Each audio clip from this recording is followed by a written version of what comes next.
अस्सलामु अलैकुम वरहमतुल्लाहि वबरकातुहू। अज़ीज़ तलबा तालिबात, हम आज जमात हश्तुम मज़मून साइंस की 21वीं सरगर्मी देखने जा रहे हैं। इस सरगर्मी में रोशनी का इंतशार, इस बात को, इस टॉपिक को हमको देखना है। तो रोशनी के इंतशार के लिए चंद मिसालें यहाँ पर लिखी गई हैं कि आपने अक्सर खिड़की से घर में आने वाली रोशनी की शुआ में नज़र आने वाले धूल के ज़रात आपने देखे होंगे। जब बारीक जो खिड़की की में से या बारीक सुराख से जो रोशनी आती है, उसमें से आपने धूल के ज़रात आपको उड़ते हुए दिखाई दिए होंगे। और जब रेलगाड़ी गहरे कोहरे से गुज़रती है तो गाड़ी के सामने की लाइट जलाई जाती है। इस रोशनी में गिर्द के मुहीन ज़रात तैरते नज़र आते हैं। तो वहाँ भी हमको क्या दिखेगा कि जो गिर्द के ज़रात हैं तो हमको उसमें तैरते हुए नज़र आएंगे। और सुबह और शाम आसमान पर हमें मुख्तलिफ़ रंगों का इम्तज़ाज नज़र आता है। अब सुबह में या शाम में देखोगे तो आपको मुख्तलिफ़ रंग आसमान पर दिखाई देते हैं, जिस तरह शक्ल में दिखाया गया है। यहाँ पर खिड़की से जो रोशनी आ रही है, उस रोशनी के अंदर आपको धूल के ज़रात दिखाई दे रहे हैं।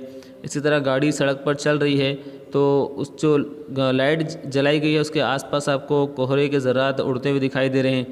उसी तरह सूरज, शाम का वक्त है ये या सुबह का वक्त है, तो वहाँ पर आपको आसमान पर बहुत सारे रंगों का इम्तज़ाज दिखाई दे रहा है। तो ये सारा जो है मिसालें हैं रोशनी के इंतशार की। अब रोशनी के इंतशार के लिए यहाँ पर एक आपको प्रैक्टिकल दिया गया है, इसको आपको करके देखना है। जो उसमें चीज़ दी गई है इसको आपको करना है। आपको खुद समझ में आ जाएगा कि पहले एक बीकर में पानी लें और उस पानी के अंदर आप जो है लेज़र लाइट का रोशनी डालिए तो आपको रोशनी का एक पट्टा नज़र आएगा। अब क्या कीजिए कि उसके बाद में उस पानी के अंदर चंद कतरे ड्रॉपर के ज़रिए से दूध के कतरे डालिए और उसको हिलाइए। तो उसकी वजह से क्या होगा कि कुछ गदला नज़र आता है, पानी आपको कुछ गदला नज़र आएगा।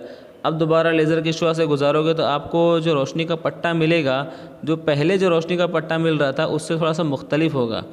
मतलब सादा पानी में जो रोशनी का पट्टा जैसा नज़र आ रहा था वैसा यहाँ पर नज़र नहीं आएगा। मतलब क्या हो रहा है कि गदले पानी में रोशनी की शुआ साफ़ नज़र आती है। पानी में तैरने वाले दूध के जो मुहीन ज़रात है, जो बारीक ज़रात पर रोशनी की शुआ पड़ने पर इधर उधर बिखर जाती है। तो बिखरी हुई शुआ हमारी आँखों में दाखिल होने पर हमें रोशनी का एहसास होता है। तो यहाँ पर जो है दूध के बारीक मुहीन ज़रात की वजह से रोशनी की शुआ क्या हो रही है, बिखर जा रही है। इसी तरह सूरज तुलू होने पर सारा माहौल रोशन हो जाता है। जैसे सूरज तुलू होता है सारा माहौल क्या हो जाता है, रोशन हो जाता है। आसमान का तमाम हिस्सा रोशन नज़र आता है। ये हवा में मौजूद सालमात, गिर्द के ज़र्रात, धूल के ज़र्रात और दूसरे मुहीन ज़र्रात की वजह से होता है। तो ये जो हमको रोशन दिखाई दे रहा है, ये में मौजूद जो ज़र्रात हैं उनकी वजह से है। यही सूरज की रोशनी का हवा में मौजूद मुहीन ज़र्रात की वजह से होने वाला इंतशार है। अब ये जो सूरज की रोशनी ज़मीन के करीब आ रही है तो उसमें हवा में मौजूद एक बारीक मुहीन ज़र्रात बहुत सारे हैं, तो उनकी वजह से इंतशार नज़र आता है। अगर फ़िज़ा ना होती, अगर हवा ज़मीन के आसपास ना होती तो हमें दिन में भी आसमान सियाह नज़र आता, काला नज़र आता। तो ये इसकी वजह से जो हवा है इसकी मौजूदगी की वजह से यहाँ पर रोशनी का इंतशार हो रहा है और उस इंतशार की वजह से हमें दिन में मुख्तलिफ़ रंग और आसमान में रोशनी दिखाई देती है। तो फ़िज़ा में नाइट्रोजन, ऑक्सीजन गैसों के सालमों की वजह से रोशनी का इंतशार होता है। अब फ़िज़ा के अंदर क्या है कि नाइट्रोजन है, ऑक्सीजन है, दूसरी गैसों के सालमे हैं, उनकी वजह से रोशनी का इंतशार हो रहा है, रोशनी मुंतशिर हो जा रही है। इसमें नीले रंग का इंतशार बहुत ज़्यादा होता है। इसमें क्या हो रहा है कि नीले रंग का इंतशार बहुत ज़्यादा हो रहा है, इसलिए आसमान नीला नज़र आता है। तो सूरज की रोशनी फ़िज़ा की तहों से होती हुई हम तक पहुंचती है। तो यह आसमान हमको नीला क्यों नज़र आ रहा है कि यहाँ पर नीले रंग का इंतशार बहुत ज़्यादा हो रहा है। ठीक है, आइए मश्क करें। रोज़मर्रा की ज़िंदगी से रोशनी के इंतशार की चंद मिसालें दीजिए। तो हमने ऊपर अभी देखा वो खिड़की से आने वाली रोशनी और गाड़ी के सामने का लाइट कोहरे के वक्त में उससे जो हमको ज़रा दिखाए थे वो, और सुबह और शाम के वक्त में मुख्तलिफ़ रंग, ये इसकी मिसालें हैं। तो आप लोग उसको यहाँ पर लिख सकते हैं। तो ज़मीन की फ़िज़ा के आगे खला सियाह क्यों दिखाई देता है? तो जाहिर सी बात है कि ज़मीन के अंदर उसकी फ़िज़ा है, फ़िज़ा में बारीक और मुहीन ज़र्रात होते हैं गैसों के और दूसरे अज़्ज़ा के।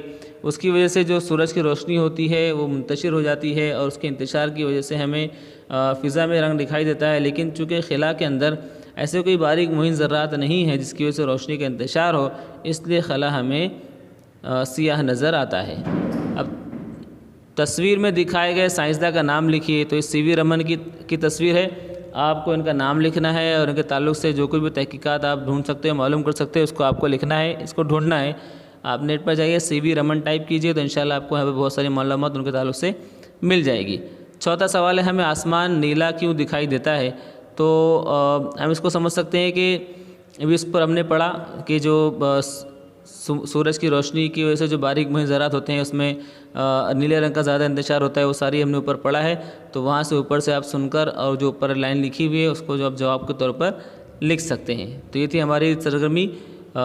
इंशाल्लाह हमारी फिर मुलाकात होगी अगली सरगर्मी के साथ। तो आपको जो भी राय है हमें कमेंट में ज़रूर दें। अस्सलामु अलैकुम वरहमतुल्लाहि वबरकातुहू।